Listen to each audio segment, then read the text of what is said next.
కిసాన్ అని చెప్పి అన్నారా లేదా? అంటే ఎలాంటి ఇంప్రెషన్ ఇచ్చినారు? వీళ్ళు ఇచ్చే 20,000 ఆ పిఎం కిసాన్ 6,000 కాక, అది కాక మీరు 20,000 ఇస్తానట్టుగా ఇంప్రెషన్ ఇచ్చినారా? ఇప్పుడు ఏమైంది? అది పోయింది, ఇది పోయింది,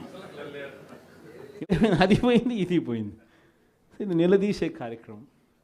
ప్లస్ ప్రతి చోట కూడా ధాన్యం పండించే ఏరియాలలో మరీ ముఖ్యంగా ఎక్కడ కూడా ఎంఎస్పి రావడంలో ఎవరిని అడిగినా 300 రూపాయలు 400 రూపాయలు తక్కువ రేటుకు అమ్ముకోవాల్సిన పరిస్థితిలో ధాన్యం కొనుగోలు జరుగుతూ ఉన్నాయి.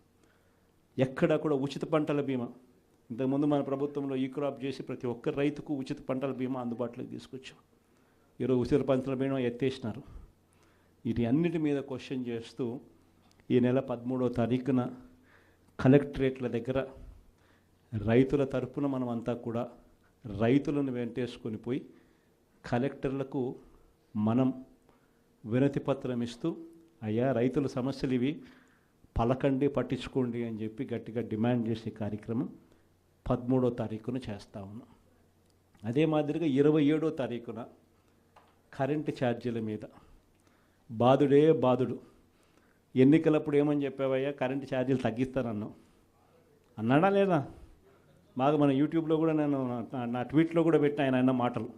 అప్పుడు ఎంత గట్టిగా అన్నాడు, మామూలు గట్టిగా కాదు. నేనున్నా, నేను తగ్గిస్తా,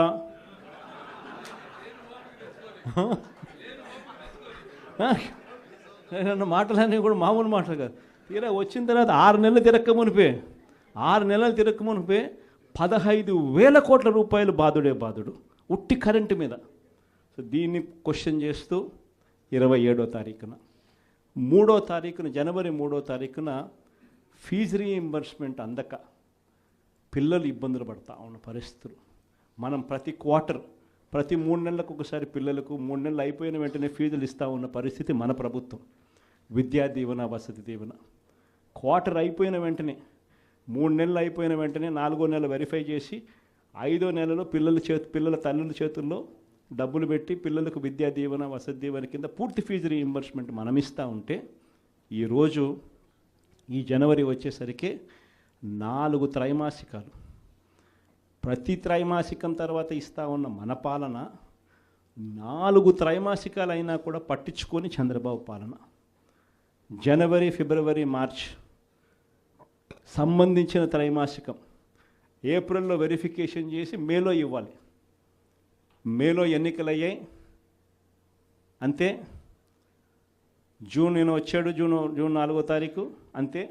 ఆ నుంచి స్టార్ట్ అయింది.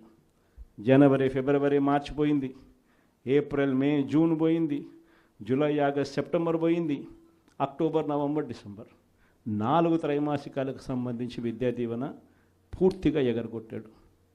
వసతి దీవెన కింద ప్రతి ఏప్రిల్లో మనం ఖచ్చితంగా క్రమం తప్పకుండా పిల్లలకు బోర్డింగ్ అండ్ లాడ్జింగ్ ఖర్చుల కోసం ఇస్తూ ఉంటుంది. ఈరోజు చంద్రబాబు నాయుడు ప్రభుత్వం వచ్చిన తర్వాత ఈ సంవత్సరం పూర్తిగా 0. ఈ విద్యా దీవెన, వసతి దీవెన అందక పిల్లలు ఇంజనీరింగ్ చదువులు మానేసి పొలం పనులలో పనులు చేసుకుంటా ఉన్న పరిస్థితులు. కాలేజీ యాజమాన్యాలు ఫీజులు కట్టకపోతే కాలేజీలకు మిమ్మల్ని రావద్దండి అని చెప్పి చెప్తా ఉన్న పరిస్థితులు. ఫీజులు కట్టకపోతే నీకు సర్టిఫికెట్లు ఇవ్వమని చెప్తా ఉన్న పరిస్థితులు. సో ఆ పిల్లల తరపున జనవరి 3వ తారీఖున విద్యా దీవెన, వసతి దీవెన ఎందుకు ఇవ్వడం లేదయ్యా అని చంద్రబాబు నాయుడు ప్రశ్నిస్తూ దాని మీద ఒక ధర్నా. సో ఈ 3 ప్రోగ్రామ్స్ ఈ డిసెంబర్, జనవరి 3వ తారీఖు వరకున మనం ప్రోగ్రాముల్లో అనౌన్స్ చేసినాం. ఈ 3 ప్రోగ్రాములు విజయవంతం చేయడంలో మీ పాత్ర చాలా అంటే చాలా అవసరము, చాలా అంటే చాలా క్రిటికల్ అన్నది కూడా ప్రతి ఒక్కరూ కూడా గమనించవలసిందిగా మీ అందరితో కూడా సవినీయంగా కూడా ప్రార్థిస్తా ఉన్నా.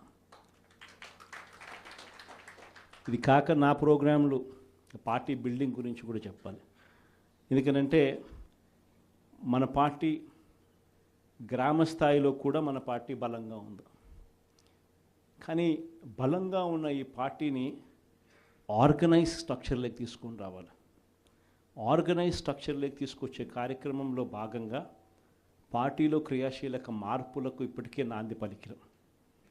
నా ప్రోగ్రాం కూడా సంక్రాంతి తర్వాత జనవరి 3వ వారం, జనవరి 4వ వారం నుంచి నా ప్రోగ్రాం కూడా ప్రతి పార్లమెంట్లోనూ నేను కూడా వచ్చి 2 రోజులు అక్కడే నిద్రపోతాను. ప్రతి బుధవారము, ప్రతి గురువారము ఒక్కో పార్లమెంట్ నియోజకవర్గంలో అక్కడే ఉంటా. బుధవారం 3 నియోజకవర్గాలు, గురువారం మరో 4 నియోజకవర్గాలు, మొత్తంగా ఆ 2 రోజులు అక్కడే ఉంటూ శుక్రవారం కూడా అవసరాన్ని బట్టి అదే జిల్లాలో ఉండే కార్యక్రమం చేస్తూ ఉన్నాం. ప్రోగ్రాం కూడా మనం పెట్టబోయే ప్రోగ్రాం పేరు కూడా కార్యకర్తలతో జగనన్న పార్టీ బలోపేతానికి దిశానిర్దేశం అనే పేరుతో ఆ ప్రోగ్రాంలో పార్టిసిపేట్ చేసే కార్యక్రమం చేస్తాము. యుద్ధం అంతా ఎలా ఉంది అని అంటే విపరీతమైన చంద్రబాబు నాయుడుతో యుద్ధం చేయడం లేదు. మనం ఓ ఈనాడుతో యుద్ధం చేస్తున్నాం, ఓ ఆంధ్రజ్యోతితో యుద్ధం చేస్తున్నాం, ఓ TV5తో యుద్ధం చేస్తూ ఉన్నాం. వీళ్ళందరూ కాకుండా ఒక చెడిపోయి ఉన్న ITDP అనే ఒక వ్యవస్థతో కూడా యుద్ధం చేస్తూ ఉన్నాం. వీళ్ళంతా ఏంది, రోజు డైవర్షన్ పాలిటిక్స్, నెల ఒక డైవర్షన్ పాలిటిక్స్. ఒక అబద్ధం వేస్తారు, ఆ అబద్ధాన్ని మనం తుడుచుకోవాలి. ఈ రకమైన డైవర్షన్ పాలిటిక్స్తో రోజు యుద్ధం చేస్తూ ఉన్నాం.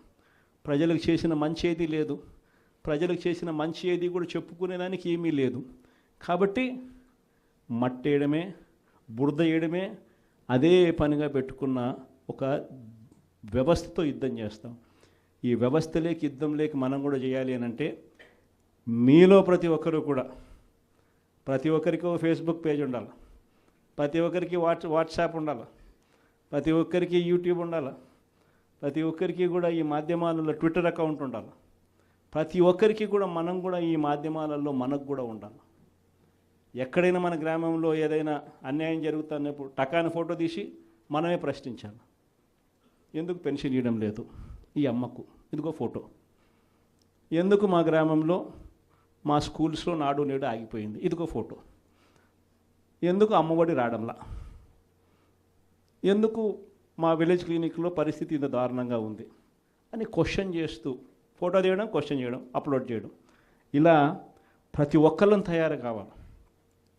ప్రతి ఒక్కళ్ళం కూడా ఆర్గనైజ్ పద్ధతిలోకి మాదిరిగా పోయి గ్రామ స్థాయిలో మనం ప్రజలకు దగ్గర కాగలిగే కార్యక్రమం ఖచ్చితంగా జరగాలి. లేకపోతే వీళ్ళు చేస్తూ ఉన్న వక్రభాష్యం మామూలుగా లేదు. ప్రతి ఒక్కరి మీద బురద జల్లడమే, ప్రతి ఒక్కటి అబద్ధం చెప్పడమే, ప్రతి ఒక్కటి వక్రీకరించడమే. దీన్ని తిప్పికొడుతూ ప్రజలకు దగ్గరగా ఉండే కార్యక్రమం దగ్గరుండి మనం చేయాలి. కాబట్టి ఆర్గనైజ్ స్ట్రక్చర్లో మిమ్మల్ని అందరినీ కూడా భాగస్వాములు చేసే కార్యక్రమం. రెండవ విషయం మీ అందరికీ కూడా చెప్పడానికి అందరినీ కూడా రమ్మని చెప్పడం జరిగింది. ఎలక్షన్లు అయిపోయాయి, దాదాపుగా 6 నెలలు దాటింది.